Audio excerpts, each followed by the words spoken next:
it's Sam. So today I wanted to do products that I regret buying, and I don't think I've ever done one of these, or maybe I've done one a really, really long time, but it's been a while, and recently I've had some things that I'm like, bummer, you know what I mean? So the very first one, I actually got this from the hair salon that I went to, and I don't know, I really liked it when she used it, but for some reason, but she didn't use it as like a dry shampoo. She just kind of used it as a finisher. But this is an actual dry shampoo, but it just doesn't do what I want it to do. This is the Unite 7 Seconds Refresher. So I think it's nice if you are just kind of finishing off the look. But if you need to like actually like soak up some grease, it just doesn't do it for me. Like it doesn't have enough strength. It doesn't leave that powder. Like I like it when it kind of has a powdery because it lightens my roots and it really soaks up the oil. And this really just doesn't do it for me. So I feel like brunettes would really, really love this. But if you're blonde and you like that kind of like a little bit of powdery to where it looks like it's kind of made your hair lighter, then you won't like this one. But I think maybe brunettes would like it. But I feel like it just doesn't soak up the oil. So I was a little bit bummed about this one. The next one is, I've actually had this for a little while, but I just do not like this. And you know what? I don't understand because so many people on YouTube, on Instagram, rave about this, and it is terrible. Like I do not like it whatsoever. This is the Mercier loose setting powder in translucent, and there's so many people online that are like, oh my gosh, this is bomb, I love it. But for me, number one, it breaks me out, but number two, it makes me have really a lot of like, it really does make my wrinkles underneath my eyes stand out more. So I'm assuming the people that like it just don't have under eye wrinkles. They're just like maybe a little bit younger than me or something. But for me, whenever I use this, my under eyes look way more creasy and kind of like wrinkly than when I use my NARS, which is surprising because whenever I use other people use it, it looks bomb. It looks so amazing. They look like flawless. But for me, it just really accentuates my under eye wrinkles. And so I do not like it. Plus it does break me out. So that was a bummer because that stuff is expensive. The next thing, again, I got from Olivia. No, not her. Is her name Olivia? Yeah, Live in Nat. So I absolutely loved her under eye video that she did. So I purchased this, and this is the Becca Under Eye Brightening Corrector.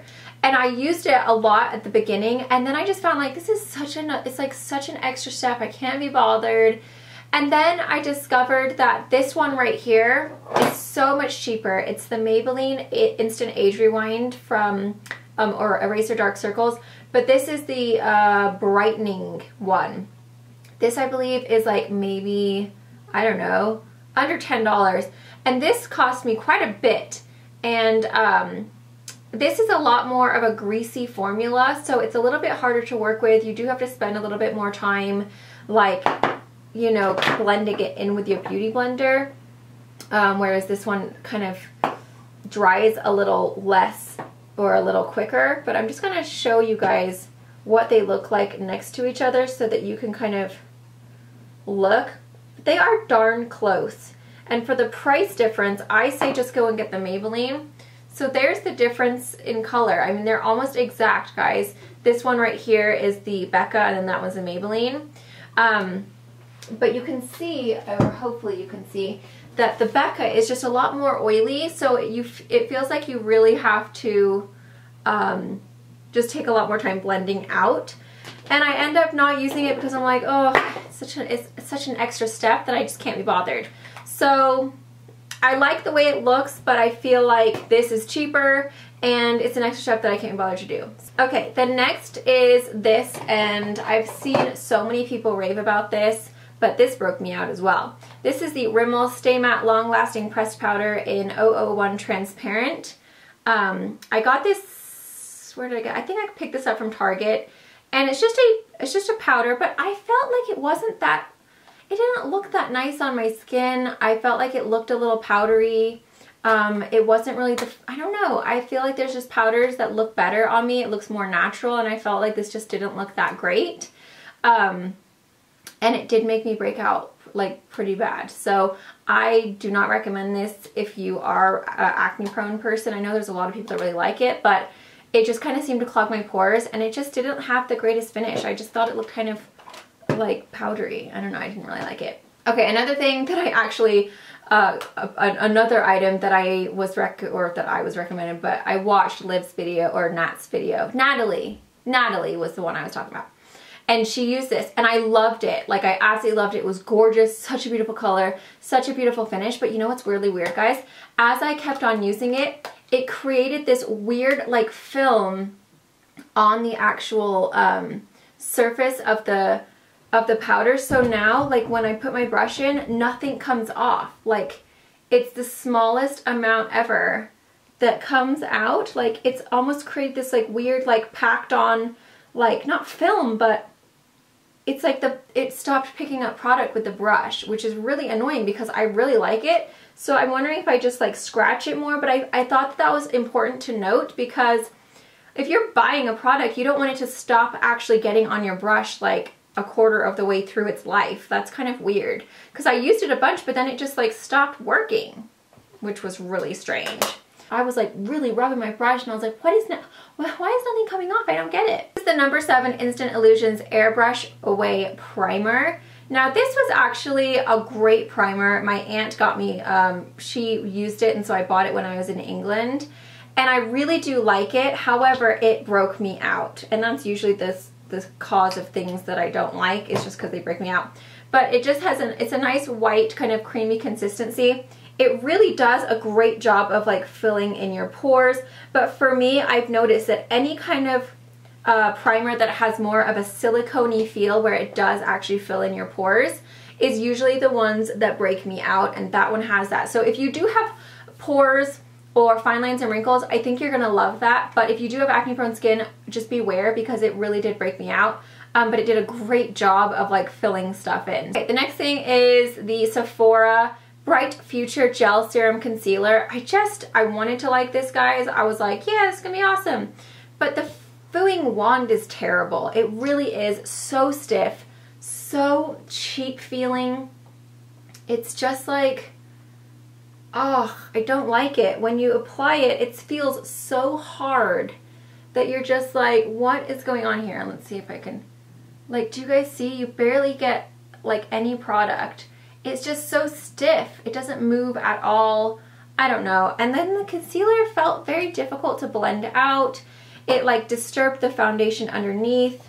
I liked it for a minute, but then I was like, you know what, there's better out there. There is better out there for cheaper. So that one, no. Okay, another thing is the L'Oreal True Match Lumi Cushion. Now, I bought this one specifically, and then L'Oreal actually sent me 3 other shades, which I didn't know that was coming, obviously, which is why I bought this to review. So I did buy this one. And while I think it's a beautiful foundation for people who maybe have dry skin, I know there's a few other beauty gurus that really love this because they do have dry skin. But if you are oily, this is not for you. And I do have a review of it. So those are all of my products that I regret buying. There is one item that I do want to talk about, and I did get it sent to me from Makeup Forever. So I didn't want to include it and be like, well, you didn't even buy that, so whatever, you know, but I wanted to mention it because I'm just really not impressed with these. And I know that there's a lot of like people that are interested in them right now, but I just wasn't super excited about them. I felt like they were really, really oily underneath my eyes. They looked cruddy throughout the day. My lines and wrinkles really, really were accentuated. It started breaking apart like halfway through the day, and it just didn't last very well on my type of skin, which is oily. So this is the Makeup Forever Ultra HD Invisible Cover Concealer, and that is what it looks like. So I do actually like the packaging. It's very nice and sleek. It's got a nice little tip, which I think is I like the packaging, but ooh, it's exploding everywhere. But the product itself just did not cut it for me. It wasn't really thick enough for me. I felt like it was a very kind of thin formula. It comes as they have correcting shades and concealing shades. And so I thought, oh, that's going to be so awesome. I'm going to look so amazing. But the concealing shades are very, very yellow. And the correcting shades for me just didn't really do a whole lot. So I feel like you're putting double the product on, and it really didn't do that much different than if I just used one concealer product. And like I said, it was breaking apart. My friend was over that day, and I was trying to tell her how great concealer was. And then I looked under my eyes, and I was like, but don't look at mine, because it looked so bad. It was all like, you know what I mean, when it gets all just dotty and cruddy. It was super greasy. It looked really pretty at first, but still I felt like I could have had more coverage and more brightening.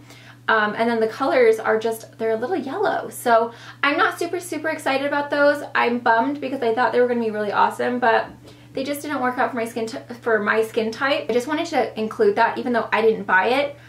It was sent to me, but I thought it would be a good note to make just because I know there's a lot of people that might want to buy them, and they are pricey. So if you have acne prone skin, if you do have fine lines and wrinkles underneath there, I would steer clear of that because it does get oily and it does break apart if you have oily skin. I don't know how it works on dry skin, normal skin. I feel like oily skin is a whole nother ballpark, and unless you have oily skin, people don't get it. And so they're like, well, it didn't do that on me. But oily skin reacts so differently with products, and it will literally just break them apart like that.